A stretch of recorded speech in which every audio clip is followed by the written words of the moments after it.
Сәлем баршаға достар, менің арнама қош келдіңіздер. Бүгін сіздермен бірге тәп-тәтті әрі жұмсақ пончики дайындайтын боламыз. Видеоны көрмес бұрын арнама тіркелмеген болсаңыз, подписация басып тіркеліп, видеоны соңына дейін көруді ұмытпаңыз. Ең алдымен таза ыдысымызға сүтімізді, қантымызды және де кішкене ғана тұз салып, үстінен құрғақ аштығымызды саламыз. Венчиктің көмегімен жақсылап араластырып алатын боламыз. Бізде сүт жылы болу керек.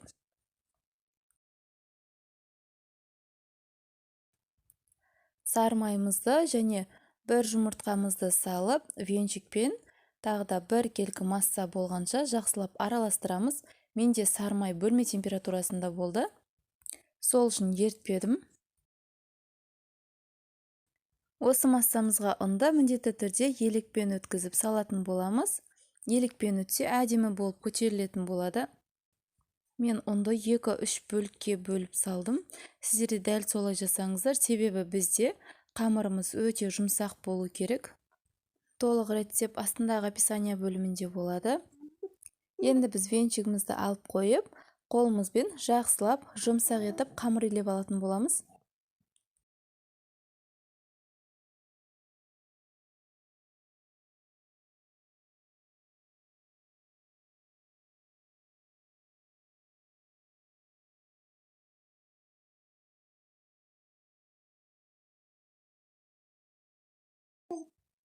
Қамырымызды илеп алдық. Жылы орап, жылы жерде 1 сағат көлемінде қалдырамыз. Енді шоколадты глазур дайындайтын боламыз. Шоколадымыз бен сарымайымызды микроволновкада немесе мен сияқты водяной баняда ертсеңіздер болады. Мен дәл осылай ертіп алдым. Біздің қамырымыз осылай әдемі болып көтеріліп, ашып шықты. Дайын болған қамырымызды ыдысымыздан түсіріп аламыз.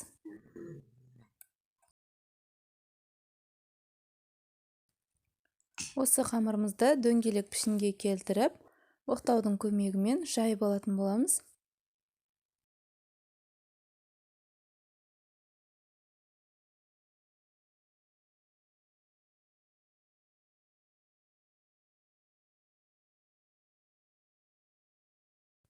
Қамырымыздың қалыңдығы дәл бауырсақтыңқы сияқты болу керек. Қатты жұқа не қатты қалың болмау керек.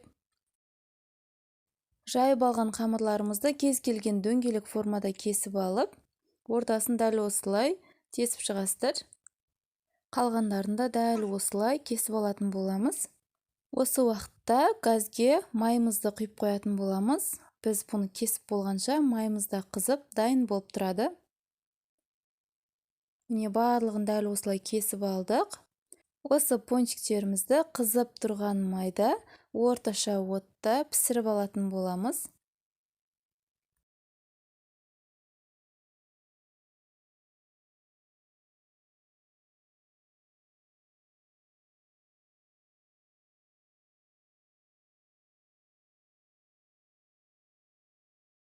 Жақсылап қызарып пісіп алған пончиктерімізді майынан сырғытып, құрғақ ыдысымызға дәл осылай бір-бірінің үстіне шығармастан жайып суытып алатын боламыз.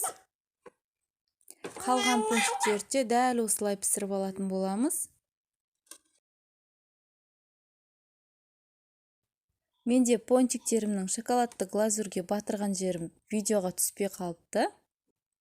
Шоколадты глазурге пончиктерді міндетті түрде суытып барып батырыңыздар.